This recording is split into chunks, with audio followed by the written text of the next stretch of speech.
What if the most powerful parenting tool you have isn't a strategy, a consequence, or a reward system, but the words you say to your child on an ordinary Tuesday morning? Huh. Because right now, whether you realize it or not, you are writing the story your child will tell about themselves for the rest of their life. Not with grand speeches, with small, ordinary words said daily, in passing, without thinking. The question is, what story are you building? Oh, wow. Yeah, that is a powerful question to start us off. It really is. Welcome to the Deep Dive Learner. Today we're looking at source material that fundamentally upends how we think about, those offhand comments we make to our kids. Right, the casual stuff. Exactly. And the core premise we're unpacking today is this deeply striking idea that your child isn't just listening to what you say about them, they are actively internalizing it, like to the point where they are becoming it. It's like we're handing them the raw code for their identity. Yes, line by line, day by day. And honestly, reading through our sources, it initially felt like a massive weight to me. Oh, absolutely. I mean, It is a heavy concept to digest initially. The immediate reaction for most people is this wave of anxiety, feeling like every stray word is going to permanently damage their child's psyche. I definitely felt that panic, like, oh no, I said the wrong thing yesterday, it's all over. Right, but the source material explicitly urges us to reframe that fear. It's actually a massive invitation for you. Because if careless, passing words have the power to construct a limiting story for a child, then intentional words can do the exact opposite. Exactly. Words chosen with purpose and consistency can construct a psychological framework that absolutely sets them free. It's an incredibly potent tool. So how do we use it? Well, we're going to unpack just 3 specific sentences from the text today. The research suggests that when these 3 phrases are used consistently, with grounded intention, they act as cognitive scaffolding. Cognitive scaffolding, I like that. Yeah, they shape a child from the inside out, building this highly resilient, unbreakable sense of self. Well, I am fully on board with building an unbreakable sense of self, but let's get into the actual mechanics of how we do that. Sure. The first piece of this puzzle in our outline isn't just about the child in isolation, right? It's about how they construct their view of the world and the people they allow into their orbit. The social ecosystem, essentially. Exactly. So the first phrase the source says parents must use consistently is, your friends are a reflection of who you are. Mm-hmm. Okay, let's unpack this, because realistically, parents only ever seem to use this phrase reactively. Oh, yeah. Usually when things go wrong. Right. It's almost always deployed as an emergency brake. Like a teenager starts hanging out with a peer group that's getting into trouble, the parent panics, sits them down, and drops this line as a warning. Just trying to stop the bad behavior that's already happening. Exactly. But the analogy here is that most parents use this as an emergency brake, while the source is arguing we should be using it as a daily mirror. What's fascinating here is the shift from reactive policing to proactive truth-telling. Yeah. The source material emphasizes that a phrase like this shouldn't be locked in a glass case, only to be broken in case of a social emergency. Because by the time a teenager is heavily bonded with a problematic group, their defense mechanisms are already up. Oh, for sure. If you drop that phrase, then it just sounds like an attack on their independence. It does. Instead, the text argues this needs to be established early on as a foundational law of gravity for human relationships. You introduce it when they are young. Like when the stakes are low. Exactly. When they're just navigating playground dynamics, you make it a regular truth about how the world works. But how does that actually change the child's internal process? Because if I tell a 7-year-old that their friends are a reflection of them, they aren't going to suddenly write a thesis on social dynamics. No, they won't write a thesis. Yeah. But it begins to install an algorithmic baseline for their social processing. When a child hears this repeatedly as a neutral observation rather than a scolding, they start to use those external relationships as a literal mirror. Interesting. So they look at the kid they are playing with. Right. They observe how that kid treats a waiter or a sibling or a teacher. Yeah. And an internal loop triggers. They unconsciously start to ask themselves critical questions. Like what kind of question? Like, wait, is this who I am? Is the way my friend behaves the way I want to behave? Is this the reflection I want out in the world? Precisely. Wow, that makes a lot of sense. Yeah. We are giving them the lens to evaluate their own lives.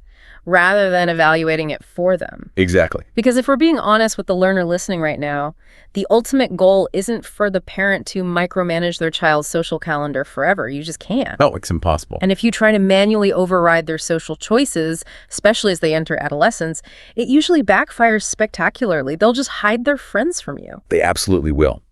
By doing this early, you are shifting the locus of control. The goal is to teach the child to choose wisely for themselves by cultivating their own internal radar. You are teaching them that their environment is not something that just happens to them. It's an active choice, and that choice broadcasts something about their own character to the world. Which naturally bridges us into the second concept. Because if we are talking about moving from evaluating external influences, like friends, to taking true ownership of internal agency, we have to look at the second phrase. Which is a tough one for some people. It is. The second phrase is, your choices create your consequences. And I have to admit, when I first read this in the source material, I bristled a bit. Really? Why did it rub you the wrong way? Well, it sounds incredibly intimidating, almost punitive, you know? Sure. Your choices create your consequences, carries the tone of a threat. It sounds like, you better watch your step, kid, because every little mistake is going to catch up with you and ruin your life. It just feels heavy. It can definitely sound that way out of context. But the source material explicitly, almost aggressively, calls this phrase a liberation. So what does this all mean? How is a strict phrase about consequences actually liberating? To understand the liberation aspect, we have to look closely at the bigger picture of victimhood versus empowerment. The text connects this phrase directly to that dichotomy. Okay, victimhood versus empowerment. Right. Think about the psychological mechanism of a threat. A threat makes a person feel small, anxious, and powerless. But telling someone that their choices fundamentally matter. That their daily actions are building their reality. Yes. That is the literal definition of power. The greatest gift a parent can give is the understanding that a child's life is not happening to them. It is being shaped by them through every daily choice. It is the opposite of helplessness. I see the logic, I really do. But isn't there a massive risk here? How so? Well, if we constantly drill into a kid's head that their choices create their consequences, aren't we setting them up to blame themselves for things that are genuinely outside of their control? I see what you mean. Like if they get sick, or if a teacher is genuinely unfair to them, or if a global event disrupts their life, I don't want them thinking I must have made a bad choice to deserve this consequence. How do we separate your choices matter from everything bad that happens is your fault? That is a crucial distinction. And the source material actually addresses it by differentiating between circumstances and consequences. Okay, circumstances versus consequences. Exactly. Think of it this way. A circumstance is the weather. A consequence is whether or not you chose to bring an umbrella. Oh, wow. That's a great way to put it. The greatest gift a parent can give a child is the deep, unwavering understanding that while they cannot control every circumstance that happens to them, their life trajectory is ultimately shaped by how they respond to those circumstances. They aren't just floating along in a river being battered by the current. No, they have a paddle. Through every single choice they make, no matter how small, they are navigating. Okay, that changes the equation entirely. It's the shift from being a passive passenger in your own life to realizing you actually have your hands on the steering wheel, even if the road is bumpy. Terrifying, maybe, if you're not used to holding that responsibility. Yeah. But ultimately, it is freedom. It's the ultimate freedom. And it dictates how a brain solves problems. The source dwells heavily on the contrasting futures that await a child, based on whether or not they internalize this framework. Let's look at those two paths. Sure. A child who grows up believing they are a victim of circumstance will spend their entire life waiting to be rescued. They fundamentally believe life is something inflicted upon them. So when they encounter an obstacle, say, they get a terrible grade on a project, their brain looks for an external cause, like the teacher is out to get me, or the instructions were confusing. The world is stacked against me. Exactly. And because they believe the cause is external, they also believe the solution has to be external. They just sit in a metaphorical waiting room. Waiting for someone else to fix the problem. To rescue them, change the teacher, or adjust the grade. They spend their life waiting for a rescue that often never comes. That's heartbreaking. It really is. But in stark contrast, look at a child who deeply understands the power of their own choices. A child who has heard, your choices create your consequences 1,000 times. When that child gets the terrible grade, they might still be upset, but their brain processes the failure differently. Yes. They don't look for a rescuer. They look at their own toolkit. They ask, did I study effectively? Did I manage my time? What choice can I make right now, today, to change the outcome for the next project? That child will spend their life building something rather than waiting for things to happen. Exactly. That is an incredibly powerful mechanism. Yeah. It shifts the brain's focus entirely away from assigning blame and puts it completely onto actionable next steps. Right. But following that thread naturally brings up a really big problem, doesn't it? If a child is truly empowered to make their own choices, to take the wheel and build their own future. They're inevitably going to crash. Yes, Yeah. 100%. They are going to make terrible choices. They are going to fail spectacularly. And if we've just convinced them that their choices matter so much, a big failure could crush them. How do we prepare them for that? That is the exact pivot the source makes next, and it is vital. You cannot ethically give a child the freedom to choose without simultaneously giving them the psychological framework to survive their bad choices. Which brings us to the third and final phrase. Yes, the safety net, so to speak. The third phrase is, how you handle failure defines you. And here's where it gets really interesting, because this phrase radically pushes against society's current metrics. Oh, absolutely. The cultural water we swim in is totally opposed to this. Let's be honest about that water you and I and our listeners are swimming in right now. We define kids by their grades and their wins. We define them by the travel sports teams they make, the prestigious colleges they get into. The flawless accolades they collect on social media. Yes. The overarching, deafening message kids receive from the culture at large is the exact opposite of this phrase. The cultural message is that failure is a terminal defect. It's a permanent stain on your record. It's something you must hide at all costs. It's something to be deeply ashamed of. You sweep it under the rug and hope nobody noticed. And our source notes something genuinely heartbreaking about the result of this societal shame. Kids decide to just stay safe. They stop trying things that might not work out perfectly on the very first attempt. The text uses this brilliant, cutting phrasing. It says they perform instead of explore. Perform instead of explore. It's a powerful distinction. It really poses a massive question for anyone listening today.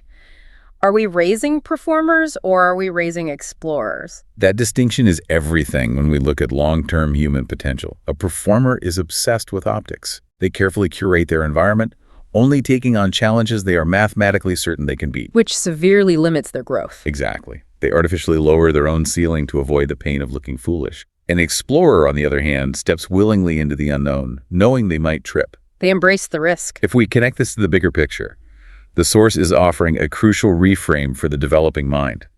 When a parent routinely says, how you handle failure defines you, they are installing a psychological immune system. I really like that analogy. A psychological immune system.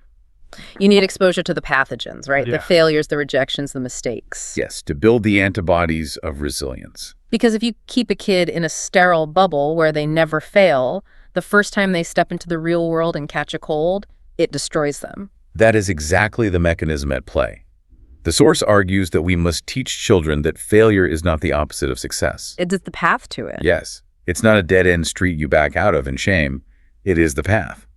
When children hear this phrase regularly, and importantly, not just when they are crying over a failed math test, but as a philosophical baseline discussed over dinner, a massive internal shift happens. Their whole relationship with risk changes. Exactly. The anxiety around perfectionism begins to melt away.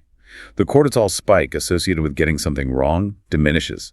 They simply stop being afraid of hard things. Because the worst case scenario, failing, is no longer a referendum on their fundamental worth as a human being. It's no longer proof that they are bad or stupid. Right.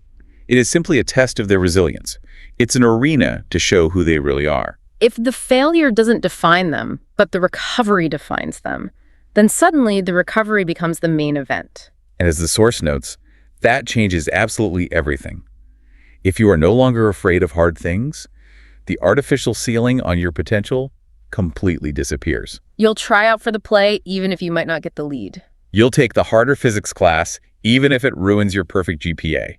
You'll stand up for a peer even if it costs you social capital. Because if it all goes wrong, you already know the immutable rule. The failure doesn't define you, your reaction to it does. You just have to handle it well. Exactly. It takes the sting out of the stumble. Okay, so we have these three phrases. Your friends are a reflection of who you are, which builds their internal radar. Your choices create your consequences, which shifts them from victimhood to empowerment. And how you handle failure defines you, which gives them the psychological armor to survive their mistakes. 3 incredibly powerful interconnected ideas. But we need to talk about the actual mechanics of application here, because the source is very clear that just saying these once in a dramatic sit-down isn't the point. No, the true magic isn't found in a singular, sweeping speech. A grand speech is easily forgotten by a child. So true. The magic, the actual neurological rewiring, is in the cumulative effect. The source specifically instructs that these 3 sentences must be spoken with genuine intention, and they must be spoken consistently. Over years. Yes, over years. It is the sustained compounding effect of repetition that ultimately alters the child's internal monologue. It's the compounding interest of language. I want you, the learner listening right now, to really visualize the result of this over time. Imagine these phrases being dropped into your natural conversation over months and then over years. Not delivered as a stern lecture. Exactly, just offered as passing, neutral observations. You say it on an ordinary Tuesday morning while you're pouring cereal. You mention it in the car on the way to soccer practice. You casually bring it up when watching a movie together. And over time, these ordinary, repetitive words construct something extraordinary. A sense of self that does not collapse under pressure. Because those repeated phrases eventually become the child's own inner voice. That is the ultimate goal of parenting, isn't it? When you aren't in the room, your voice echoes in their head, guiding them through the cognitive framework you spent years building.